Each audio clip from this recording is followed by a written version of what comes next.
Ladies and gentlemen, boys and girls, hello there, and welcome to Overwatch League 2022 Countdown. I'm your host, Jake, and it's week 4, which means we get to talk about 3 more teams, being the Florida Mayhem, the San Francisco Shock, and the Hangzhou Spark. Do I have any hopium for the Hangzhou Spark? Do I think San Francisco are going to be competitive without Super? And are Florida a good team? Let's find out. I have coronavirus, much like a lot of people in the chat right now, and yeah. Mega Cotton was a mega spreader. That's it. That's all we have to say.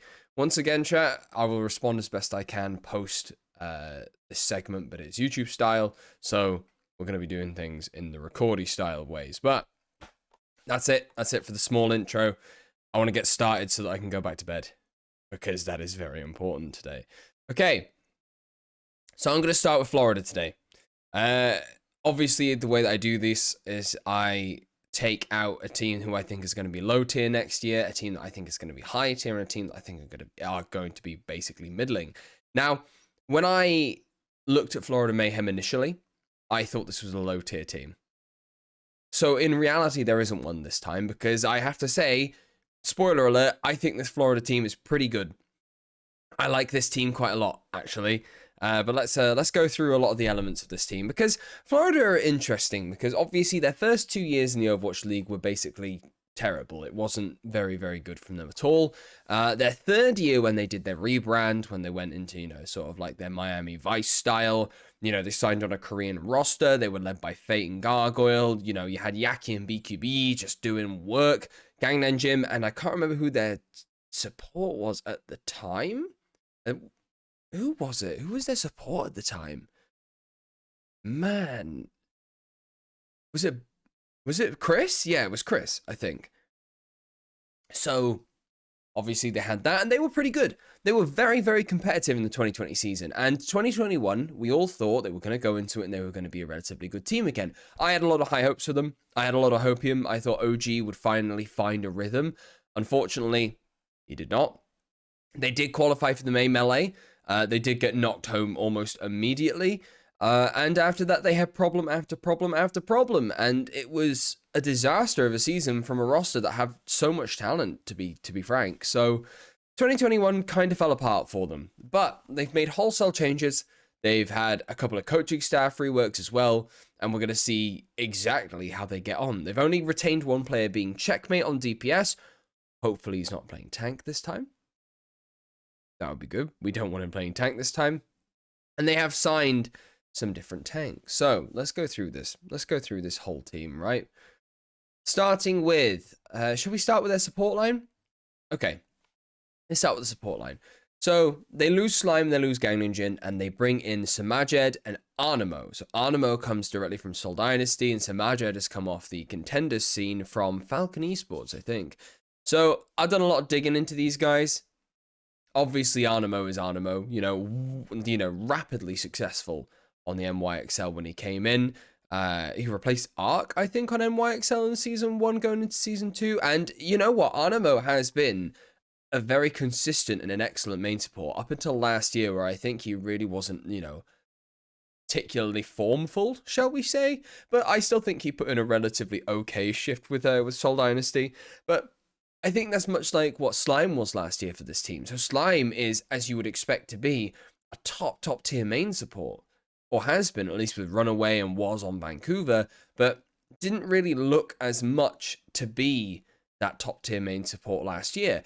But I mean, I don't really blame either of these players. I think it was a lot of Brigitte last year. There really wasn't as much Lucio to write home about, and that's what Arnamo and Slime were both best known for. So I don't blame them. I think Arnamo is a fine pickup. Looking at the fact that there's only 2 support players means that obviously Arnamo, if there's double flex, may have to pick up a flex support. But look, I'm a nostalgic person. I believe in the old NYXL players. Like I liked Arnamo on that team. I do think that he's mechanically gifted enough and is intelligent enough to pick up a support role that that requires him to flex over onto like the Ana, maybe the Zenyatta at times. But we shall see. I think that's fine, though. I basically think that's an equal trade in terms of the roster. So Samajed coming in for Gangnam Jin, I'm not sure if it's an upgrade or a downgrade. as far as I'm aware at this current point in time, I would probably call it a fair trade. I think Gangnam Jin is probably a better Ana than Samajed, but I have to say, Samajed is cracked on Zen. He is cracked on the Zenyatta, and he's pretty good on the BAP as well. This is the kind of bloodthirsty flex support that we've come to know in the league, the kind that can go in and carry a fight sometimes when you need them to. And I think that's exactly what Florida have gone for here.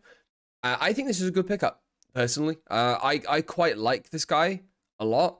I think he's done some really good bits on Falcon Esports, and you can go on YouTube and find any highlight reel of this kid. He's good. He's pretty good. So overall, I think the support line is fine.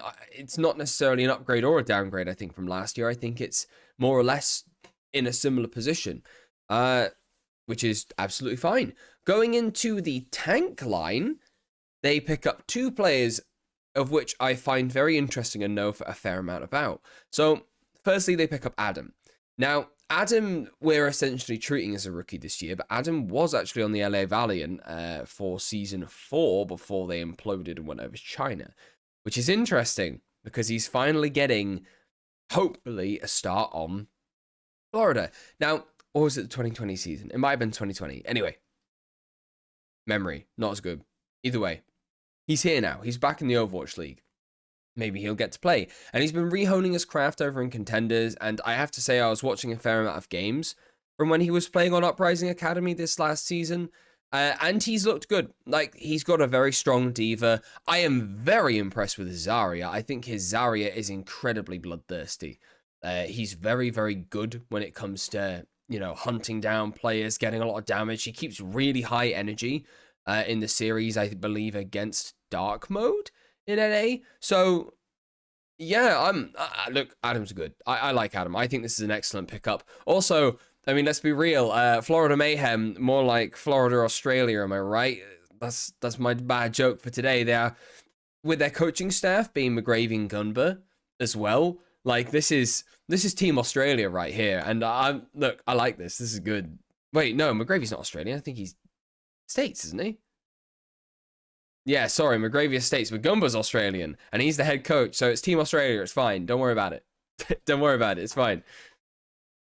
So yeah, we'll see how that pickup goes. I think that's good. I don't know if Adam can flex over so much onto the main tank roles, but that's what Someone is here for. So Someone, I actually really like Someone.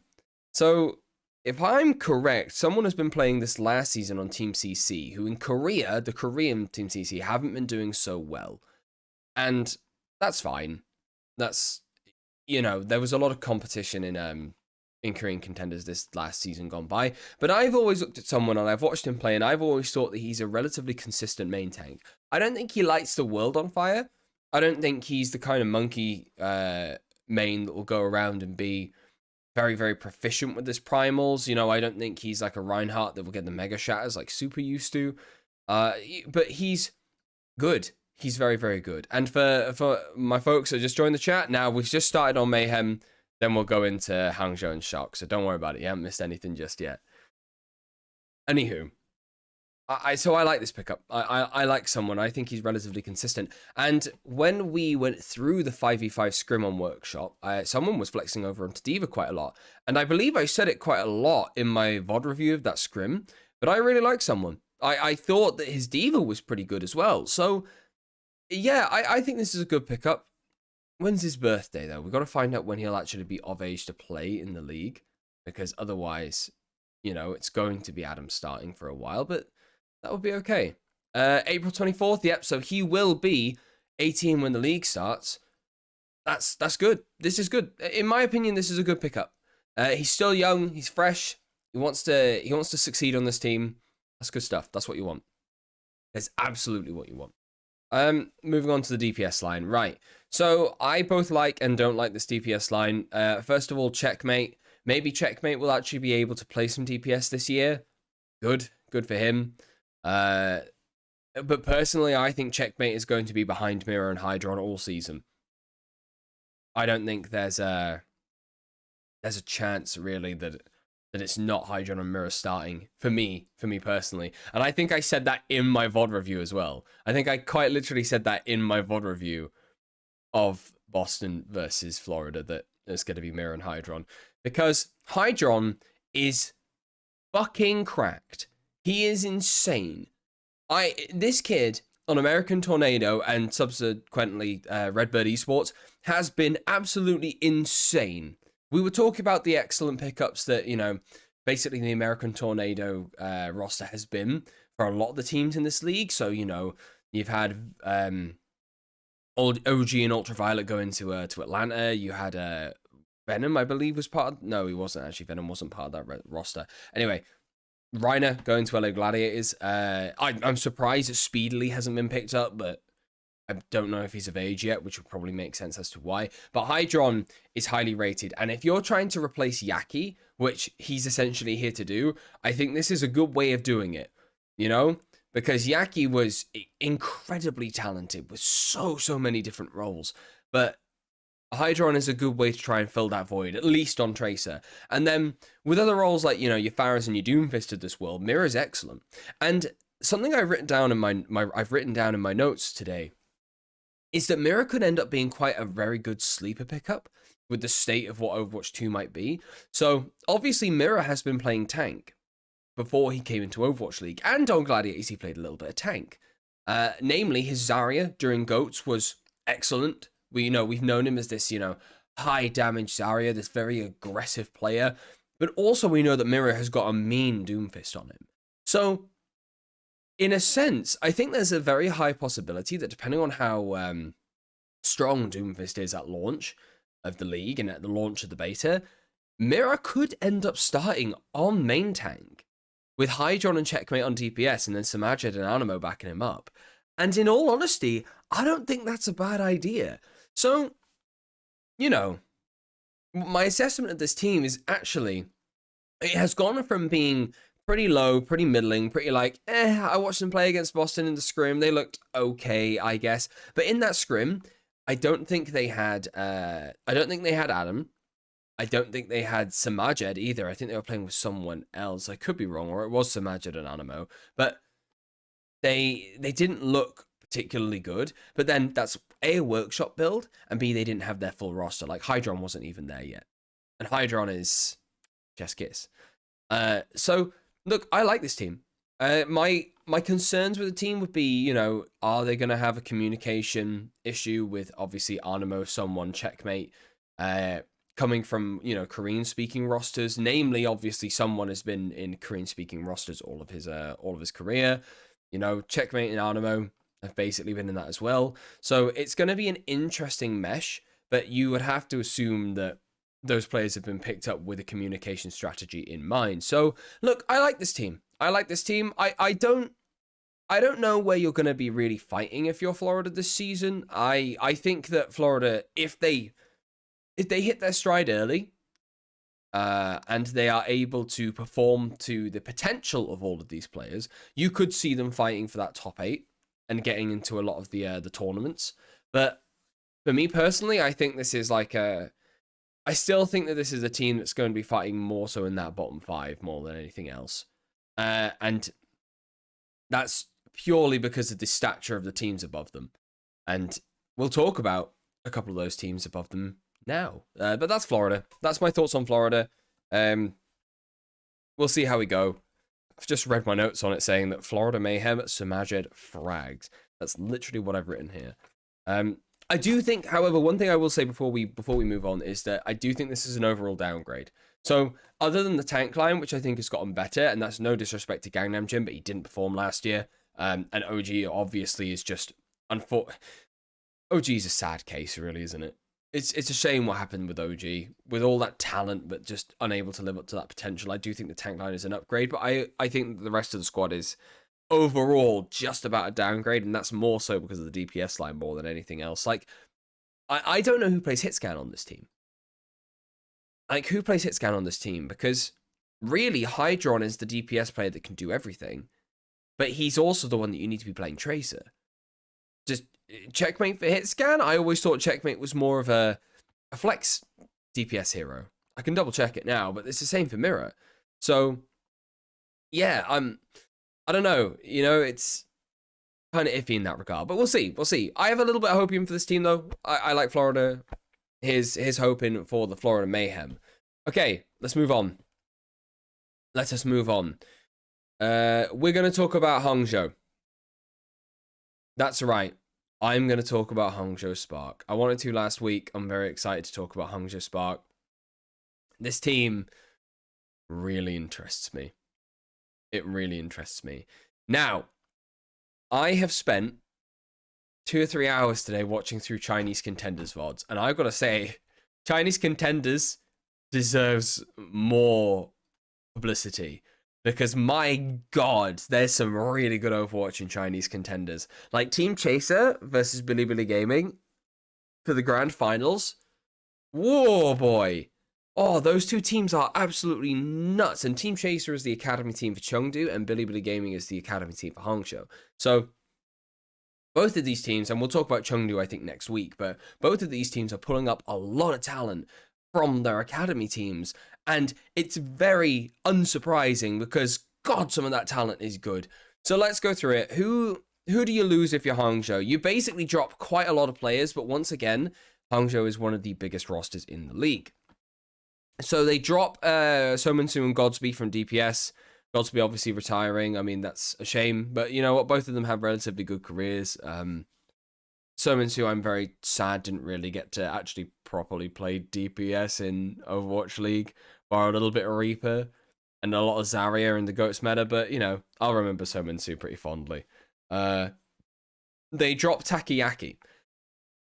I find this a shame because I think that Takoyaki was a really good talent, but, and we'll talk about Spark's mismanagement, but mismanaged is all I'm going to say. It's a shame. It's a big shame that he was never able to properly shine under this team. And then they drop 4 support players. IDK retires, a faithful servant for the Hangzhou Spark. Coldest and Mika leads the team as well. That's a shame for Coldest and Mika, but Coldest has gone to LA Valiant, which is cool for him. And MCD also goes to Boston Uprising. I am surprised that MCD still has a career, but what with Provide and Kaluge both getting second chances after, you know, saying dodgy things, in like speaking them into existence, it's not surprising anymore to me that MCD's been given another chance. It seems that a lot of league teams will value talent over personality, in my opinion, which is something I personally wouldn't do, but, you know, I'm not an Overwatch League coach. I'm not recruitment. I don't do that. Who do they bring in? They bring in 4 players. 4 very good players. They bring in Pineapple, Alpha Yi, Super Rich, and Irony. There we go. I can't. It was in front of me, but I couldn't bloody well see it, could I? Right. What the hell happened with Spark last year? Because this is eerily similar to what Spark were like last year. Am I right? So, Spark last year, stacked roster. You bring in Shy, you sign Architect properly, you know? You have this really highly rated Chinese Contenders talent in the form of Coldest and Mika, you know? MCD's coming through, Liga gets signed to the team, Takoyaki, and they shit the bed. All apart from Shy, who had a couple of absolutely incredible stages. And when I was watching Shy play, I was blimming impressed. Shy is an absolutely incredible talent. But they shut the bed. This team shut the bed. Paijon, the coaching staff that this team have had over the last year, has basically been a revolving door. And I don't think anybody has truly known what they wanted to do. And I think that Spark last year needed to nail down whether they wanted to have a fully Chinese roster or a fully Korean roster, because they just benched most of their Chinese players other than Gushui most of the time. You know, Liga has been put on a 2-way contract because he's not being allowed game time on the Spark, which is incredibly depressing because Liga was absolutely phenomenal on Team CC back in the 2020 season on in Chinese Contenders. He was phenomenal. So it's interesting. And again, glancing into my chat once again, Shy was the reason that Spark were able to 3-0 the Dragons, which is still a shock to me that that even happened, but he is. He is quite literally the reason why that happened. But yeah, we need to look at this team and we need to think about whether they're going to have a communication issue again, Whether they're going to try and field a fully Chinese roster or whether it's going to be a fully Korean roster. But I think that question kind of is answered in the way that Bilibili Gaming actually operate as a team. Because from what I've heard, Bilibili Gaming operate with a communications protocol already in order, whereby, you know, Korean and Chinese players have a way to communicate, which I'm assuming is just they all use Korean. But it could be they all use Chinese. So my first hope, my initial hope here, is that in recruiting this year, they've actually decided where they want to lean, whether it's going to be a mixed roster or whether it's going to be one or the other. And by the looks of things, seeing as they're stacking their roster again, it's got to be mixed. That's good.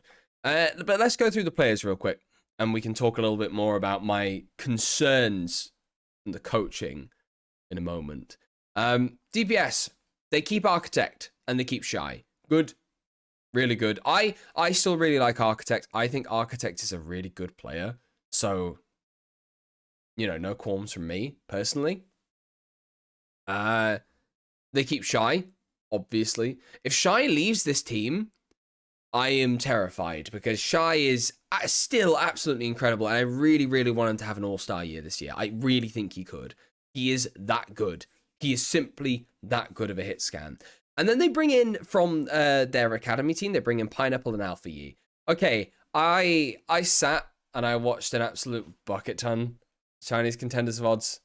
I want to watch it again. Team Chaser versus... here we go. I watched an absolute metric bucket ton of these VODs. Alpha Yi. Alpha Yi is just incredible. Like, Pineapple's good, right? Okay. I personally don't think that Pineapple's going to start as much, you know, unless they need someone to play, like, Tracer full-time, you know. But Alpha Yi can play it as well, and so can Shy to a relatively good degree. But my God, Alpha Yi is good. Wow, he's pretty goddamn good. You're going to be seeing this footage again next week as well, because obviously, you know, Aprita has been picked up from Team Chaser into Chengdu Hunters, but wow, he's good. I'm a big fan. I'm a very big fan of Alpha Yi now, and I think that this DPS line is pretty cracked. What you'll also see here is Irony. So let's talk about the support line very briefly of who they've picked up. They picked up Super Rich and Irony. Super Rich has been hyped up from Chinese Contenders for ages now, and you can see why. You see him on Team CC, I think it was this year, looking really good, looking fantastic. He really does have it all in his wheelhouse. I'm really excited to just see what he can do in the league this season. I think that this is a fresh upgrade from IDK, because I thought that IDK had an excellent Lucio. He needed it, and he was really good in that product of GOATs. But I think since then, you know, his Brigitte, which is incredibly important, just isn't as there as Super Rich is, I don't think. And I think that Super Rich also has an excellent Mercy. Look, he's just a great all-round main support. Surprisingly, they didn't pick up another flex support like a lot of teams have been doing, which is interesting. But you know what? I trust purely in Super Rich, and I believe that he could, you know, flex over potentially. But we'll simply have to see. We will simply have to see if that's a direction that they choose to lean in. So, you know, I mean, this is probably not the best footage to show you because Bilibili are kind of getting their asses handed to them by Team Chaser. But I promise you, Alpha Yi is insane. He is genuinely insane. I promise. And then the tank line. So they keep Benar, they keep Gushui, they keep Liga on the two-way. I think that Gushui is still going to start for this team. And I have to say, in the nicest possible way to Benar, I really, really hope that Liga gets game time on this team. I think that Liga has a vast amount of potential. And I think that he's incredibly flexible. And while I don't think Benar is bad necessarily, I don't think Benar's even as good as Gangnam Jin. Not Gangnam Jin, sorry, Gargoyle. And Gargoyle's been dropped from Florida. So I have to say I am a little bit intrigued. I think Benar has an excellent Sigma, but I'm not as hot on his Diva. So, yeah, we'll see. We'll simply see. But look, the long story short about the Hangzhou Spark is that they have a stacked roster. This team is incredibly stacked. And you could imagine that with the correct coaching, I think they're probably going to be great. But the massive button there is like, it has to be with the correct coaching, surely. Because I like a lot of the names in this coaching staff, but I'm also, okay. Okay, so look, here's the coaching staff this time. Okay, Changun. All right. Changun has finally left Profit and Gesture. He's stopped following them wherever they go, and he's decided to become head coach of Hangzhou. Okay. Cool. Xiaogui. I think Xiaogui was there last season. I think he was. And then Miro and Neko come in. Obviously, Miro, as a main tank back in the Apex days, was absolutely phenomenal. You know, he basically revolutionized the way in which you play Winston. Neko coming in as well. I've got to be honest. I find it a very interesting coaching line. You know, I've got to say, Changun's days on Seoul, or hell, Goats London days don't inspire me. You know, Changun has had the responsibility before of being part of a roster that was 12 people. You know, big rosters like London, you know, Seoul when they had, you know, a couple of extra players in the back line. This is a guy that's willing to say, yeah, Marvel gesture, who needs an off tank? This is the guy that's willing to say, yeah, bench birdering. I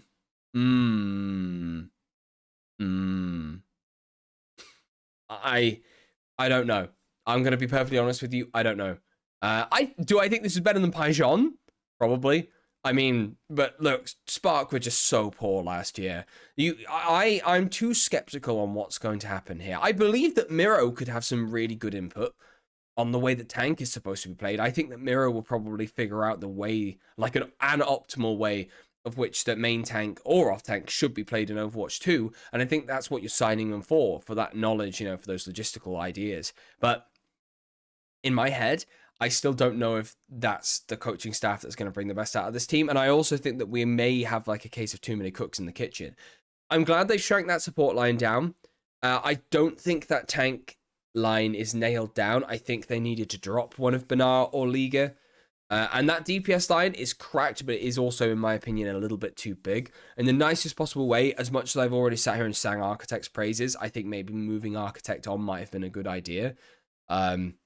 Because really, I wouldn't expect anyone other than it being Shy, Alpha Yee, and Pineapple to be getting the game time. You know, they are young talent. They are incredible talent, and I expect great things from them this season. So, you guys decide where you stand. Like, put something in the comments. Tell me in chat. Where do we stand on Hangzhou? Do we think they're going to be good, or do we think this is going to be another failure of a year? I think it will be better. I do think it will be better. I think they might hit higher highs this season, but I'm not convinced that they're going to be better than... Look, this team has the caliber to be better than Chengdu. I'm saying that, and I can't believe I'm saying that. It does. It has the caliber to be as good or better than Chengdu. Shanghai, if these guys pop off, maybe. But at the same time, I just don't see that happening.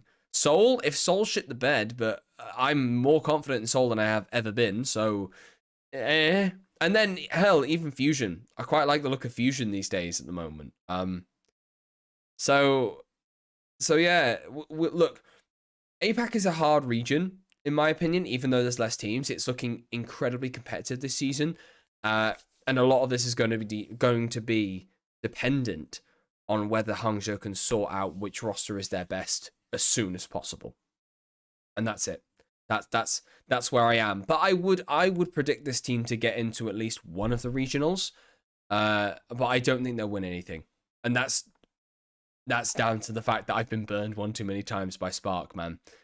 We've all been burned one too many times by Spark. But they'll probably make playoffs this year. Probably. Maybe. See. We will see. Okay. That's Hangzhou. Let's go to the big boys. Let's talk about the big boys.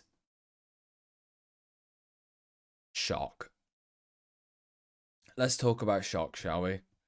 I'm going to have to turn chat box off because I've just realized I keep, you know, I'll bring chat box back on in a sec, but it keeps blocking my logos that I've put in there. Okay. I'm really glad that I waited to do this team because obviously Super leaving Shock is an absolutely humongous announcement. Humongous. I don't think we've had like a retirement this big since XQC left the pro scene. Honestly, I don't think there has been anything quite as monumental on like a magnitude of Super leaving. It's insane. And with that, it also leaves Violet as the last, not even like OG Shock player. All the OG Shock players are gone, but like one of the last that actually won the championship. No? So it's interesting. But let's go through all the players first. If we go through the players, we'll get a better idea of what we're looking at here. All right, so 2021 San Francisco. Disappointing for their standards. They bring in a lot of good talent. They all try very hard. They do a relatively good job. And unfortunately, they don't win anything at all. And they come fourth, I think, in playoffs. They lose to... Did they lose to Atlanta or Dallas in playoffs this year? I can't remember, but they had to... they had to play themselves... Did they have to do the play-in? Did they have to play themselves in? I think they did. So, yeah, I think they played themselves in. It was against Toronto? So, yeah, Shock had an underperformance last year, shall we say. And that is reflected in who they keep and who they get rid of. They basically axe everyone. Entire roster. Most of that roster gets axed. Where is it? Should we go have a look? Should we see if we can find it? Here it is. Former? No. No, don't worry about it. Don't worry about it. I can tell you. I can tell you who left. It's all good. I got you. Oh, wait. No, here we go. There we go. They axe everyone. Everyone is axed. Okay, who's gone? Choi's gone. FD God's gone. Glister's gone. Nero's gone. Tayo's gone. Twilight's gone. Arns is gone. Smurf is gone. I mean, Striker and Arns already left mid-season, so don't worry about those two. But those are the ones that they axe at the end of the season. And some of them go to some top teams. Arns on Gladiators, Smurf on Seoul, Nero on Atlanta, Twilight on like a revitalized Toronto. Those are some big players to let go. Massive players to let go. And do we think that they've signed a roster that is a championship caliber like their last two rosters? In my personal opinion, I don't think so. I think there's some really bright sparks on it, but I think that they've got some holes, and it's going to take some crusty 9K magic to get this team operating at championship level caliber. I think that you're future-proofing really with this team. I think you have a team that may be able to get to that level, but I don't think that they're going to achieve the championship this year. So let's go through the players. They keep Violet. Cool. They bring in Finn as your other flex support. Finn coming from O2 Blast. I've already spoken a lot about Finn. I think Finn is excellent. If you guys want to go and watch my 5v5 VOD review of Shock and O2, where, you actually get to see, Kilo, Proper, and Finn play the game, they look great. Like, honestly, these three players did look great. I was really impressed with all of them. And I've watched a lot of VODs of O2 last year as well, and they were great. They are some of the highest profile names to come out of Korean contenders this year. So, yeah, let's see how we go with Finn at the very least. I think Kilo's good.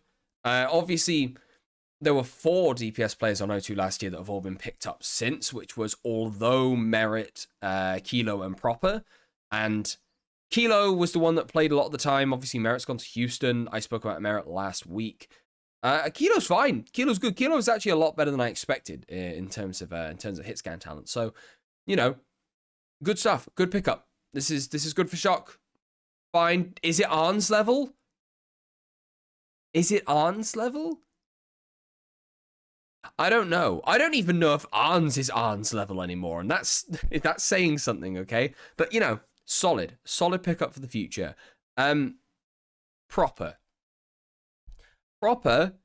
is the second coming of Christ, allegedly. And I have to say, I think I agree. This kid is insane. This kid is another prophet. I'm calling it now. I do think that this kid is another prophet. And so long as he gets the proper guidance and nurturing, which with the coaching staff that he has behind him, he really should do, I think the Proper could do great things on San Francisco. I really do. I'm excited to see this guy play the game. I'm very, very excited. So those Euro 2 Blast players, they come through, 2 DPS, 1 flex support. They also bring in Sam, and I'm going to change the video here because I can also talk about Super's replacement in this one as well. But they bring in Sam, and they bring in Kaluge. Now, having watched a lot of Sam's VODs on Dark Mode, Sam is very good. I really like Sam. Sam is a very good player. Sam's Echo is incredible. I'm very, very fond of it. Sam also has a really good Tracer on him. Well, I don't think he's going to get to play that as much with Proper in the mix, but he's excellent. I was also very, very impressed with Sam's Genji. Sam's Genji is clinical. The way that he's able to actually use his dash resets properly to finish people off, you know, he gets a ridiculous amount of damage in for a Genji as well. He's excellent. This DPS line is some of the best contenders talent that you could pick up. And obviously, with so many players, you know, like retiring or you know, not having teams and not being looked at, contenders talent is where the next generation is going to come from. Of these stars like your Prophets, your Bird Rings, your Leaves, your Kevsters, etc., etc., your Fletters, your Lips of this world, like your Sparkles, like hell, it's look at Sam is clinical on this Echo, man. He's just so clinical. You also get to get a better look at Adam here as well. You can also see Provide and you can see Fixer. So there's a Fusion London player in here as well. So yeah, look, DPS line really, really good. Really, really good. Kaluge. Now, let's talk a bit about Kaluge because so Kaluge in this game is Fortnite Fish, by the way, because he's changed his name multiple times. He was also used to be known as Cucumber when he played on American Tornado.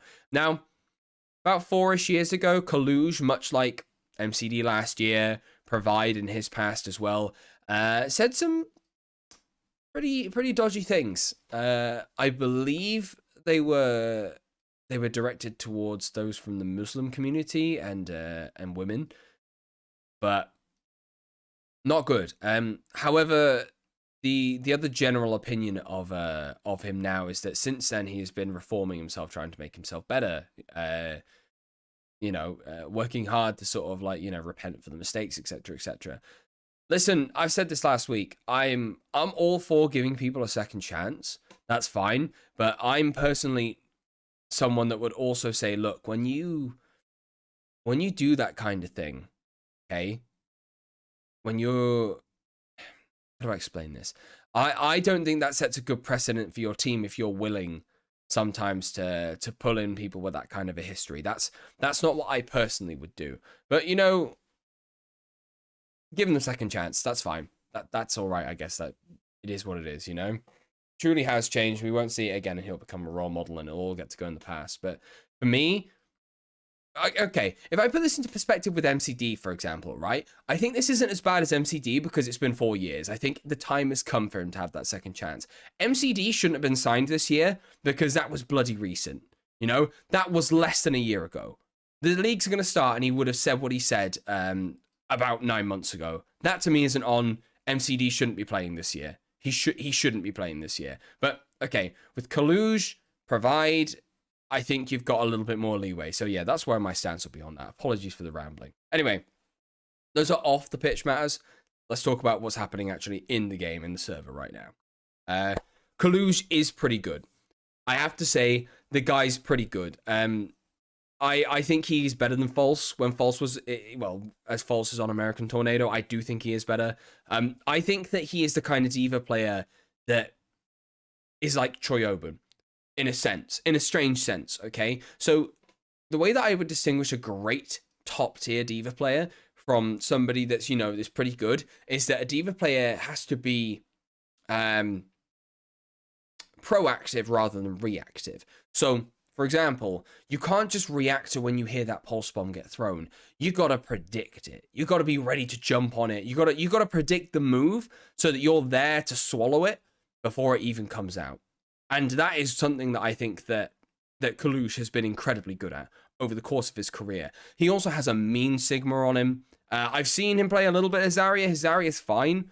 I think that'll be good. He's generally an all-around off-tank that is good, you know? And that's absolutely fine. But the problem is, it's not even like whether he's a good pickup. It's the fact that he's coming in to replace Super, you know? Now, I'm not saying that Super had better off-tanks than Kalush. Quite on the contrary, I think that Super probably wouldn't have had better off-tanks than Kalush by quite a long stretch.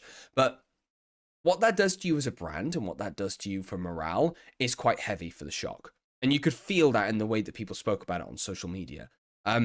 Furthermore, I think that lack of main tank, when it comes to it, that's interesting. And I wouldn't put it past San Francisco if they're actually trying to find another main tank at this current point in time. Kalush makes sense as a pickup because he's from NA. You know, you don't have to get a visa. And in terms of the options that were available, I think this is fine. This is good. But it's also not an upgrade to Super. And I've seen people say that it might be. You know, Halo Thoughts recently quoted on Twitter, he said, I think this is a great pickup and it is an upgrade to Super. I disagree. I think that you would be far more happy with Super on your roster who can play everything. You know, main tanks to an incredibly high degree and off tanks to a degree. Whereas I don't know if Kalush can play main tanks. I simply don't know. And I think that's potentially going to hold Shock back. That being said, I have said publicly before that I think that off-tanks are going to be the strongest when the league starts up. I think that D.Va is going to be incredibly strong. I had a comment on a YouTube video this morning saying that Winston was going to be strong from someone's belief, and I have to say, I wouldn't put it past that. I think Winston could be, but again, who's play Winston? I don't know. Anyway, I'm getting a little bit off track here. I just don't think this is an upgrade to Super. And so let's look at the roster in whole. Let's look at this roster as a whole, and let's really think to ourselves, is this an upgrade to the Shock roster of last year and of yesteryears, the championship winning rosters? No. No, it's not. There's holes in the main tank. Violet is going to be expected to play main support, and look, Violet's great, okay? Violet is an incredibly talented player, but not signing a main support, expecting him to do everything, that's quite a bit much for a new game where you've got to learn some of the new mechanics of some of these supports. You know, they might play differently. I don't know if that's a good idea personally. So I'm not necessarily a fan of that. I think there could be holes there potentially. I think your DPS line is solid. That's no holes. That's fine. That's excellent. You know, but to me, they also might take a little bit of time to sort of like get playing the way that you want them to play. The good thing about Shock over the last 3 years, even last year included, is that core was still the same. You could add pieces, take pieces away, and they would still play at a relatively high level. We've seen contenders teams come into the Overwatch League and flop. Now, I'm not saying that the O2 Blast core is going to come in here and flop. Quite the contrary. You know, it is still a core. You are essentially adding pieces to it. They should be fine. Also, Sam and Kalush have got time together, so they should be fine. But I'm just saying it does happen, you know. You added the entire core of British Hurricane, you know. British Hurricane, who didn't drop a single series in their 2020 run in EMEA. They didn't drop a single series, okay? They were unbeaten, undefeatable, okay? They come up and they end up being the worst team in NA last year. I don't know, man. I have my doubts. I wouldn't go as far as to say that Shock are a mid-tier team, but I would no longer. And maybe there's a little bit of opium going on here. You know, maybe I'm underrating Kalush. Maybe I overrated Super. It's possible. You know, everyone could think that. But at the same time, I don't think this team stands up there with Dallas Gladiators and Atlanta at this current point in time. I don't think it stands up there with Chengdu or Shanghai either. I think it could do. I think you give it a year, you add a couple of pieces, you know, maybe put a main support. Why is Moth not back on this team? Maybe add a main support, you know, maybe add another tank. It starts to look like the finished article. They get a lot of time together. They start to prep. They practice, you know. Over the course of this year, they will probably get better because that's what you expect your teams to do. But right now, not sure. I'm not sold on Shock. I think they could be, top tier, and I would never ever put it past 9K and Krusty to create a top tier team. But right now, I'm not sold, so we'll see. We'll see. That's where I stand. That's currently where I stand. And that, ladies and gentlemen, that's it this week. That is the 3 teams that we've done. Right then. So, moving on. We've got, that's 4 weeks done, so we actually only have 8 teams. 8 teams left. That's not actually that many. So, who have we got left? Let me take a quick old look for everyone. We have Chengdu, Philly, Valiant, Gladiators, Dallas, NYXL, Boston, Paris. So I'm thinking next week, we do Chengdu, we do Paris, and we do Boston. Yeah? Maybe? Chengdu, Paris, and Boston. Because, I'd be excited to do that one, because Chengdu look absolutely incredible, and Boston is an interesting one. I'd love to talk a little bit about Boston. But yeah, that's that one. So let me know what you think. Let me know if you think I'm absolutely stupid, or if you think I'm actually very, very smart. Let's see how it goes, essentially. And if you want to catch this live, you can catch it at twitch.tv/JakeHelios. Come talk to me about it all on there. And honestly, I hope to see you guys soon. Awesome. Thank you very much for watching. Have a lovely day. Peace out.